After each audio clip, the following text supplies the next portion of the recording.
Time used to be a sequence of polished moments, the rhythmic tick of a sapphire watch, the condensation weeping off chilled glass, the hum of a climate-controlled sanctuary. We bought the horizon. We own the distance. But out here, the road isn't a path.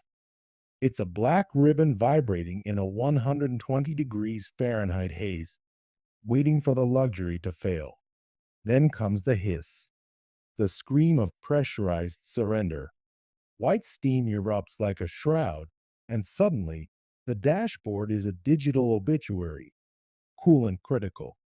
When the engine dies, the silence isn't peaceful, it's an apex predator. You open the door, and the air hits you like liquid glass, distorting everything you thought you knew about the world. The salt flats aren't a vista anymore. They are a blinding, white sea with no shore. The leather seats you paid a premium for are now searing plates of hide. Your shoes soften against the asphalt. The phone in your hand, you're tethered to the living, turns into a hot, black brick before shutting down. Infinite space was the luxury we craved, but standing in the center of it, you realize it's just a cage without bars. 2 liters of water, a sky like a white hot hole. You try to push, but the earth is soft, hungry, pulling the tires into the sand. You see a lake on the horizon, a shimmering promise of blue, until your pupils constrict and the lie vanishes, leaving only the copper sky. Every breath is a mouthful of grit. Every swallow feels like gravel rubbing together. By 1 p.m., the 118 degrees Fahrenheit heat has stripped the ego away. Sweat doesn't even have time to roll. It evaporates instantly, leaving a crust of white salt on your skin like a second, brittle face. You stop swatting the flies. You stop looking for the road. You watch the sun turn from a blinding white to a bruised, heavy purple. The car pings and moans as the metal contracts, a dying animal in a desert turning to amber. We thought we were crossing the map. We didn't realize the map was burning up beneath us. Does the silence of the salt flats feel like a sanctuary or a threat to you? The sun doesn't just set, it retreats, leaving a vacuum that sucks the heat right out of your marrow. The transition is violent, 35 degrees. Inside the SUV, the shivering sounds like bone grinding on bone, and frost begins to bloom on the inside of the glass where the climate control once hummed. You tear the luxury fabric from the ceiling with your bare hands just to have something to wrap around your limbs, huddling in the dark as the spare tire burns outside, a pillar of toxic, black smoke that offers no comfort, only the smell of dying rubber. The moon transforms the flats into a silver desert, casting shadows so sharp they look like holes in the earth. You siphon a single drop of moisture from the AC condenser. It tastes of copper and desperation. By dawn, the golden hour brings no warmth, only the dread of the sun's return.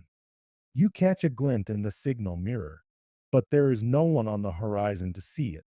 Your lips crack and bleed in the center. Every step is the sound of the world breaking, crunch, crunch, crunch, as the salt crust gives way under your weight. You find an oil drum, a hollow relic that offers an hour of shade before the heat turns it into an oven. A lizard darts into the light, energized by the very thing that is killing you.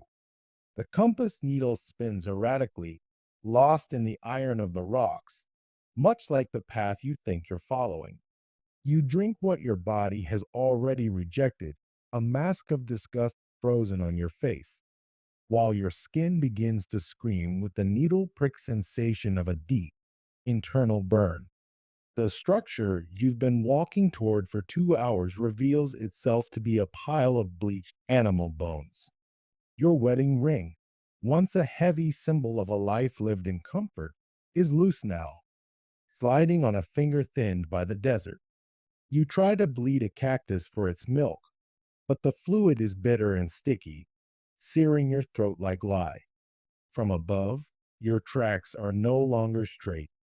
They are a slow, agonizing curve. The sun is a giant orange eye, staring you down until Sarah collapses, the salt sticking to her damp skin like a funeral mask. You drag her across the burning white expanse, screaming at the wind when it mimics the whistle of a motor. At high noon, you fire the last flare. It is a pathetic spark, completely swallowed by the sun's glare, a total, silent failure.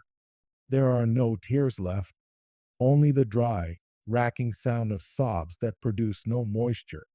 You crawl under a plastic sheet in 125-degree heat, sharing the shade with a scorpion, staring at a digital photo of a waterfall. The blue of that water is the most agonizing thing you've ever seen. The dust tastes of alkaline and bitterness.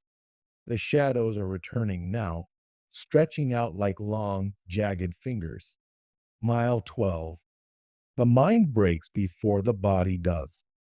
A swimming pool ripples on the salt, perfect, cool, and crystalline, until you reach for it and realize the water is just another lie told by the light. Sarah is talking to her mother now, a conversation with a ghost in the heat haze. Elias turns to find the SUV, a shimmering sanctuary, but the horizon swallows it whole. It was never there. His tongue has become a piece of dry wood, a splintered weight in a mouth that has forgotten how to swallow. They reach the Black Mountain, a jagged heap of volcanic rock that breathes like an oven, radiating the stored malice of 1,000 noons. Sarah's pupils are pinpricks, her brain cooking behind a mask of salt. She sees a luxury hotel entrance in the rock face and tries to walk through the stone, seeking a lobby that doesn't exist. Elias catches her, his hands no longer feeling like skin, but like stiff, cured leather. When the obsidian night falls, they huddle in a sand grave, a hollow in the earth to hide from the wind. Above them, the stars are in excess, a silver violent enough to make you feel like you're falling upward into the void. In the absolute silence, the only sound left is the rhythmic, deafening thump thump of their own hearts, a reminder that the clock is still ticking, however slowly. Morning breaks as a flat, copper line. Sarah can't stand.